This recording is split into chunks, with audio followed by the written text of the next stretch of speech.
Hello friends, मैं doctor Sanjay, consultant chest physician and diabetologist at Patna. आज मैं बात करूंगा ट्यूबरक्लोसिस क्या होता है, ये कैसे स्प्रेड करता है, इसका क्या क्या सिम्टम आ सकता है और प्रॉपर डायग्नोसिस हम कैसे करें और इसको ट्रीटमेंट कैसे करें, और अगर इसको ट्रीटमेंट नहीं करते हैं तो क्या क्या समस्या हो सकता है। बेसिकली ट्यूबरक्लोसिस एक बैक्टीरियल डिजीज है। एक बैक्टीरिया होता है माइकोबैक्टीरियम ट्यूबरक्लोसिस, इसके कारण ये ट्यूबरक्लोसिस होता है। ये रॉड सेपेल्ड बैसिलाई है। बैक्टीरिया का नेचर बैसिलस होता है। अब है कि इसका स्प्रेड कैसे होता है। स्प्रेड एक आदमी को अगर ट्यूबरक्लोसिस है, पल्मोनरी ट्यूबरक्लोसिस है, वो अगर खांसता है तो खांसने के दौरान एयर ड्रॉपलेट एयर में आता है, और दूसरा आदमी अगर उसी एटमॉस्फेयर में सांस लेता है तो उसको हो सकता है। ये ड्रॉपलेट इन्फेक्शन है और एयरबॉर्न इन्फेक्शन है। एयर ड्रॉपलेट से ये स्प्रेड करता है, एक पेशेंट से दूसरे पेशेंट को हो सकता है। इसीलिए इस तरह के पेशेंट को अगर खांसने बार बार खांसी आ रही है तो एटलीस्ट जो diagnosed case of the tuberculosis है उसको मास्क जरूर पहनना चाहिए। अच्छे क्वालिटी का मास्क पहने, ताकि आपको तो ट्रीटमेंट अगर चल ही रहा है एटलीस्ट दूसरे लोगों को स्प्रेड ना करे। अब है कि इसका क्या क्या सिम्टम्स हैं। तो ट्यूबरक्लोसिस का इम्पोर्टेंट सिम्टम है, पल्मोनरी ट्यूबरक्लोसिस की बात हम लोग कर रहे हैं। पल्मोनरी ट्यूबरक्लोसिस में सबसे पहले सिम्टम है कफिंग। पेशेंट को खांसी अगर हो रहा है, बार बार एंटीबायोटिक लेते हैं, ठीक हो जा रहा है, फिर कुछ दिन के बाद रिपीटेड खांसी हो रहा है, इस तरह से रिकरेंट एपिसोड अगर हो रहा है तो जरूर इसमें सस्पिशियस एक्टिविटी रखना चाहिए, सस्पिशन रखना चाहिए कि हो सकता है ये केस ट्यूबरक्लोसिस का है। इसलिए 14 दिन से अधिक के हर खांसी के पेशेंट को अंडर इवैल्यूएशन रखना चाहिए। खांसी के साथ साथ स्प्यूटम आ सकता है, एक्सपेक्टोरेशन बोलते हैं, या बलगम का प्रोडक्शन होता है, वो आ सकता है। बलगम में कुछ पेशेंट्स में ब्लड आ सकता है, जिसको हेमोप्टिसिस बोलते हैं। तो इम्पोर्टेंट सिम्टम क्या क्या हो गया? खांसी, स्प्यूटम का आना और स्प्यूटम में ब्लड का आना, जिसको हेमोप्टिसिस कहते हैं। और अलग से सिम्टम क्या आ सकता है? पेशेंट को फेब्राइल इलनेस हो सकता है माइल्ड टू मॉडरेट ग्रेड का फीवर रहे, जो कि इवनिंग में बढ़ सकता है या ओवरनाइट रह सकता है। बहुत ज़्यादा सीवियर फीवर इसका सिम्टम नहीं है। पेशेंट को वेट लॉस का हिस्ट्री हो सकता है, नाइट स्वेट्स हो सकता है, रात में सोने के दौरान बार बार परस्पिरेशन हो सकता है, लुक पेशेंट का ओवरऑल लुक कैचेक्सिक हो सकता है, पतला दुबला लीन एंड थिन हो सकता है। इसका ये मतलब कतई नहीं है कि मोटे पेशेंट को या जो मोटे लोग हैं उसको ट्यूबरक्लोसिस नहीं होगा। ऐसे बहुत सारे हमारे मरीज हैं जिसका वजन 80 केजी 90 केजी है और वो ट्यूबरक्लोसिस के पेशेंट हैं। लेकिन एक ओवरऑल ये फीचर है कि पेशेंट का वेट लॉस का हिस्ट्री हो सकता है, कैचेक्सिक लुक हो सकता है, mild to moderate grade of fever होगा, नाइट स्वेट्स हो सकता है। ये सब कॉन्स्टिट्यूशनल सिम्टम है। अगर इस तरह का सिम्टम आता है तो हमको सस्पेक्ट करना चाहिए कि ट्यूबरक्लोसिस हो सकता है। अब है कि इसके लिए प्रॉपर क्या क्या डायग्नोसिस करना है। तो रूटीन जितना भी ब्लड टेस्ट है वो तो कराना ही है हम लोग को। CBC, LFT, RFT, ये सब जितना है इसको तो करना है, क्योंकि इसके फर्दर ट्रीटमेंट प्लान में भी हमको इससे मदद मिलेगी।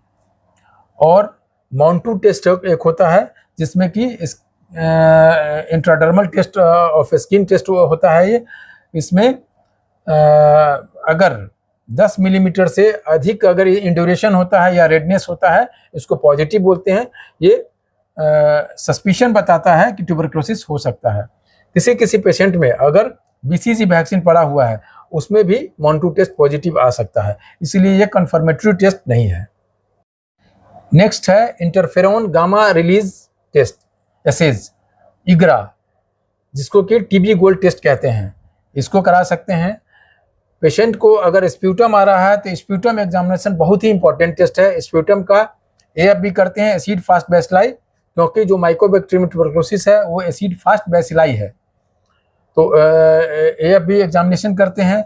स्प्यूटम का CB नेट भी कर सकते हैं, जो कि होता है न्यूक्लिक एसिड एम्प्लीफिकेशन टेस्ट होता है। ये कार्ट्रेज बेस्ड टेस्ट होता है, इसलिए इसको CB नेट टेस्ट कहते हैं। इसको जीन एक्सपर्ट नॉर्मल भाषा में बोलते हैं। और जो CB नेट अगर किसी पेशेंट का पॉजिटिव आता है, इसका मतलब ये कन्फर्मेटरी टेस्ट है।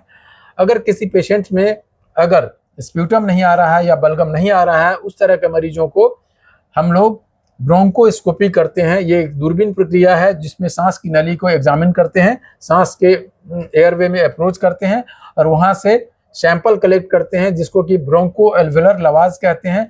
उस सैंपल को कलेक्ट करके उसको सीबी नेट के लिए और एएफबी के लिए और एएफबी कल्चर के लिए भेजते हैं। अदर टेस्ट क्या है? रेडियोलॉजिकल टेस्ट में हम लोग पेशेंट का एक्सरे करवाते हैं, चेस्ट एक्सरे करवाते हैं और CT scan of the chest कराते हैं।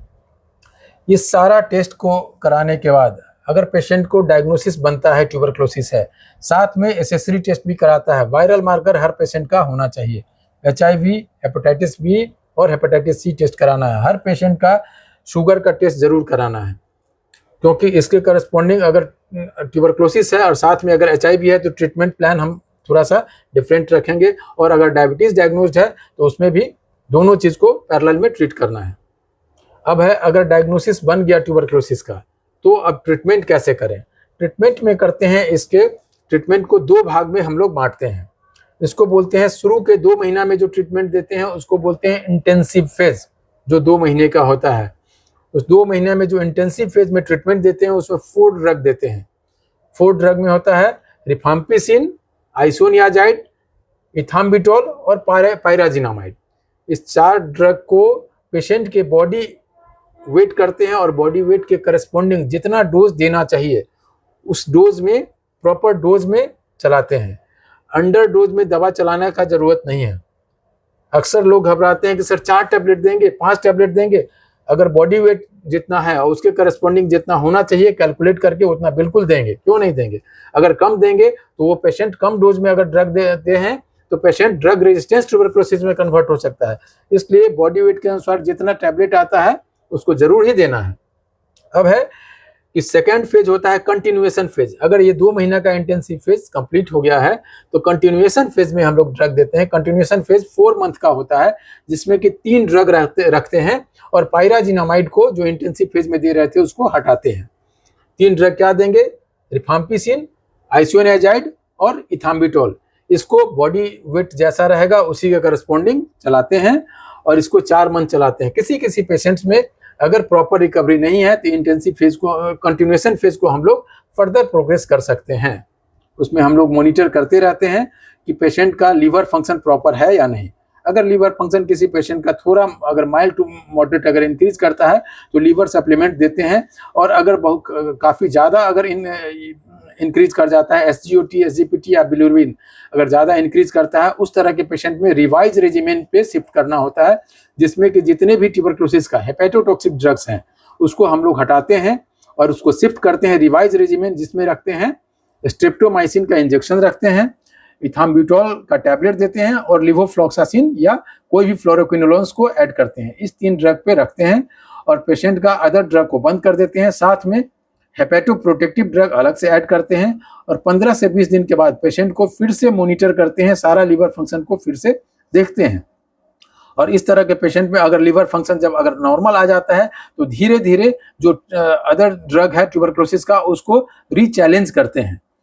टीबी के दवा को जो अगर लीवर फंक्शन के डीरेंज होने के कारण जो बंद करते हैं उसको बोलते हैं डी चैलेंज करना।